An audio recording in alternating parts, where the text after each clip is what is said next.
Assalamualaikum warahmatullahi wabarakatuh. Perkenalkan saya Wulandari Plaharlaku, NIM 18016131, nomor urut 32. Pada kesempatan kali ini, saya akan membahas mengenai analisis kesalahan berbahasa pada teks eksposisi. Analisis kesalahan berbahasa pada teks eksposisi membahas mengenai 4 hal. Yang pertama, keterampilan menulis teks eksposisi itu sendiri. Dan yang kedua, membahas mengenai kesalahan berbahasa.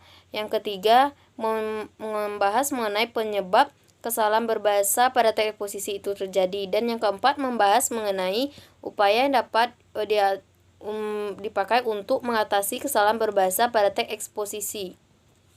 Baiklah, pembahasan pertama dalam keterampilan menulis teks eksposisi adalah pengertian dari teks eksposisi itu sendiri. Teks eksposisi merupakan teks yang mengungkapkan pendapat dengan argumentasi yang kuat untuk mengungkapkan gagasan atau mengusulkan pendapat pribadi sehingga pembaca menambah pengetahuan dari pembaca tersebut. Pembahasan kedua yaitu pengertian dari menulis. Menulis adalah kegiatan mengungkapkan atau menuangkan ide-ide, pendapat, gagasan yang dirangkai dalam kalimat atau lambang dalam bentuk tulisan. Yang selanjutnya yaitu langkah-langkah menulis teks eksposisi. Langkah-langkah menulis teks eksposisi ada 4 bagian. Yang pertama, memilih sumber materi tulisan secara teliti.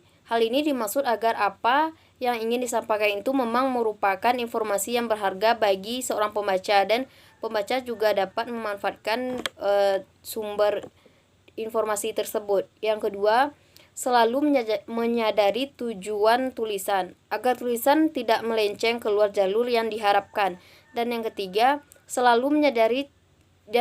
mempertimbangkan selera pembaca, sebab tulisan yang baik adalah tulisan yang selaras keinginan dan maksud pembaca. Pembaca dengan begitu juga akan menumbuhkan motivasinya untuk membaca. Dan yang keempat yaitu memilih organisasi penyajian yang paling sesuai dengan tujuan tulisan. Misalnya, bila tulisan tersebut berupa surat, maka masalah format surat dan organisasi penyampaian ide melalui surat harus diperhatikan dengan baik. Dan yang keempat yaitu indikator pengukuran keterampilan menulis teks eksposisi. Indikator ini terdapat dalam indikator untuk SMP. Indikator tersebut yang pertama yaitu siswa mampu mengembangkan isi teks ulasan sesuai topik tulisan. Yang sesuai topik tulisan, substansi, pengembangan deskripsi lengkap, relevan, dan topik yang dibahas.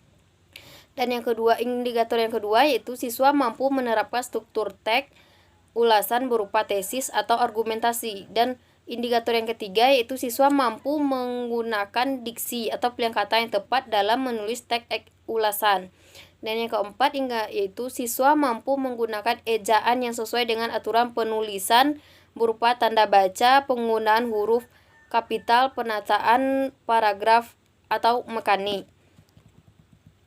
Pembahasan yang kedua yaitu kesalahan berbahasa. Pengertian dari kesalahan berbahasa. Kesalahan berbahasa adalah penyimpangan yang bersifat sistematis, konsisten, dan menggambarkan kemampuan peserta didik pada tahap tertentu atau yang biasanya belum sempurna. Dari kesalahan berbahasa juga terdapat kekeliruan. Yang dimaksud kekeliruan adalah bentuk penyimpangan yang tidak sistematis yang berada pada wilayah performansi atau perilaku berbahasa. Akan tetapi kesalahan berbahasa yang dibuat oleh siswa harus dikurangi sampai ke akar-akar sekecil-kecilnya. Kesalahan berbahasa yang sering dijumpai pada teks yang dibuat oleh siswa adalah kesalahan berupa dari segi morfologi, ejaan, sintaksis, dan leksikon. Kesalahan-kesalahan berbahasa tersebut harus kita atasi sebagai untuk memperbaik tulisan-tulisan dari siswa tersebut. Berikutnya adalah penyebab kesalahan berbahasa pada teks eksposisi. Faktor penyebab kesalahan berbahasa yang terjadi di dalam teks eksposisi. Yang pertama yaitu penguasaan kaidah bahasa siswa kurang memadai.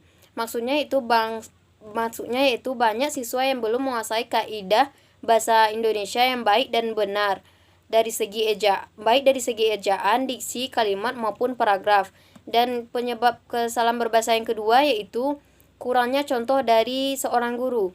Sebagian besar contoh-contoh yang diberikan guru hanya beberapa saja, sehingga membuat mereka kurang paham. Siswa menjadi tidak paham dengan satu contoh saja, bahkan mereka hanya akan mencontoh apa yang telah diberikan oleh guru tersebut. Dan kesalahan berbahasa yang ketiga itu adanya pengaruh bahasa asing. Maksudnya itu kesalahan akibat terpengaruh bahasa asing, ini misalnya dalam hal pilihan kata atau diksi. Menurut guru, para siswa masih menganggap bahwa bahasa Jawa bukanlah bahasa asing, sehingga dalam penggunaannya seakan tidak ada ketentuan-ketentuan lain yang harus mereka lihat. Padahal jika mereka menyadari atau jika mempelajari bahasa Indonesia, maka bahasa Jawa juga termasuk bahasa asing, apalagi bahasa Inggris. Kesalahan berbahasa selanjutnya yaitu kurangnya latihan mengarang adalah penyebab dari kesalahan berbahasa pada teks eksposisi. Dapat diketahui bahwa mayoritas siswa mengarang hanya pada waktu ada tugas bahasa Indonesia yang mengharuskan mereka untuk mengarang. Tetapi jika tidak ada yang mengharuskan mereka untuk mengarang, mereka tidak akan pernah mengarang. Penyebab kesalahan berbahasa selanjutnya adalah siswa belum memahami arti pentingnya dari menulis atau mengarang tersebut. Bahkan mereka mengarang hanya untuk memenuhi tugas saja. Bahkan jika mereka mengarang tidak untuk memenuhi tugas, akan banyak manfaatnya untuk mereka. Kesalahan berbahasa selanjutnya adalah kurangnya waktu mengarang. Jika dikaitkan dengan keterampilan menulis sebagai suatu proses, jelas sekali bahwa ada 3 tahapan yang harus dilakukan selama proses menulis. Setidaknya yaitu pra-penulisan, penulisan, dan revisi. Pada kenyataan, tahap revisi yang merupakan tahap peninjauan ulang terkait dengan kualitas tulisan atau termasuk di dalamnya tata bahasa yang seharusnya dilakukan oleh penulis justru jarang dilakukan karena kurangnya waktu untuk mengarang hal tersebut. Dengan adanya kesalahan berbahasa dalam karangan eksposisi, siswa harus diatasi agar kemampuan mereka terasa dan di kemudian hari tidak terjadi lagi kesalahan berbahasa yang sama. Paling tidak kesalahan berbahasa tersebut dapat dikurangi sekecil-kecilnya. Topik yang keempat dan yang terakhir yaitu upaya untuk mengurangi adanya kesalahan berbahasa Indonesia dalam karangan teks eksposisi siswa. Upaya yang dapat kita lakukan adalah yang pertama, meningkatkan penguasaan kaidah bahasa pada siswa.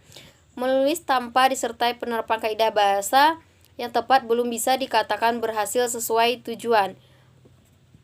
Pemahaman kaidah bahasa ini meliputi beberapa bagian. Yang pertama yaitu penerapan ejaan, diksi, kalimat maupun paragraf yang tepat agar maksud yang disampaikan penulis tepat dapat dipahami pembaca.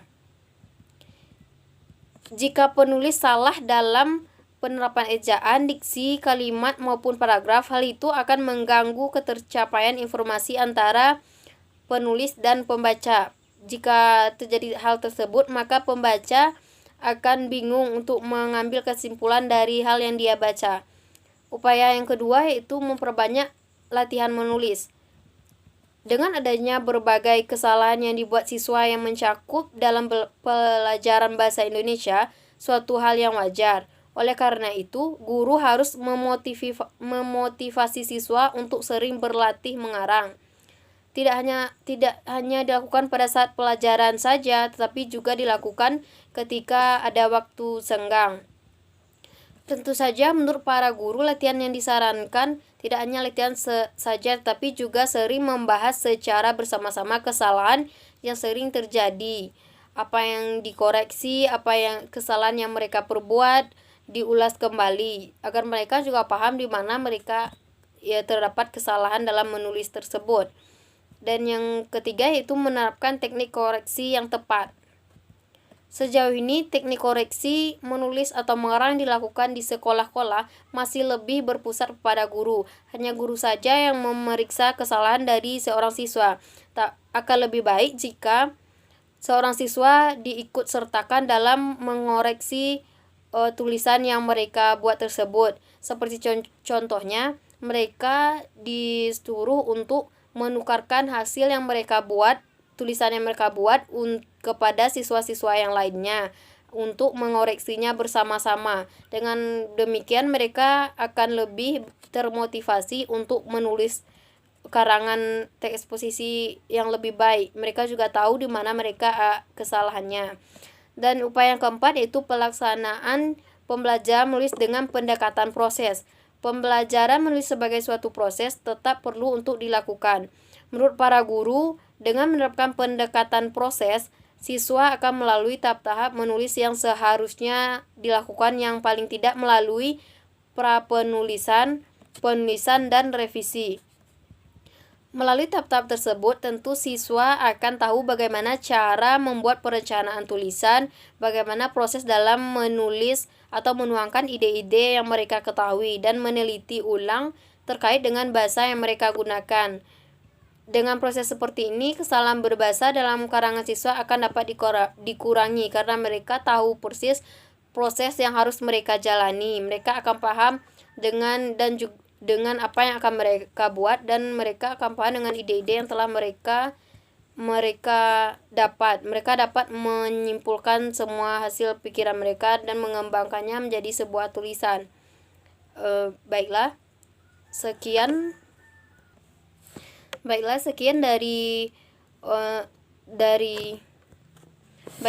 dari presentasi saya. Jika ada salah, saya mohon maaf. Saya sudahi dengan Assalamualaikum warahmatullahi wabarakatuh.